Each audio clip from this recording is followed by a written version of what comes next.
Are you feeling shy when you join the Zoom but showing off your face directly right before you enter the Zoom? So welcome to this channel. Today I want to share the tutorial how to turn your video off before you join the Zoom meeting so that your face will not be appear on the screen. So here first thing we're gonna do is open the Zoom application. I already opened mine here, and now please take a look on these three small dots here, and after that go into the settings and click meetings. And after that, please take a look in a video section. There will be a lot of option about the settings option that we want to or we can access or we can set here.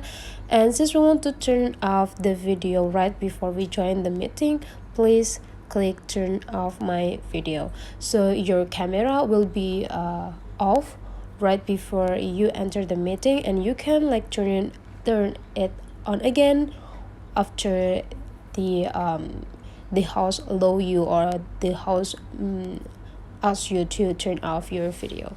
So that's all the way you turn off your video on a Zoom application. If you find out this video is really useful for you, don't forget to leave some comment, like and subscribe into this channel.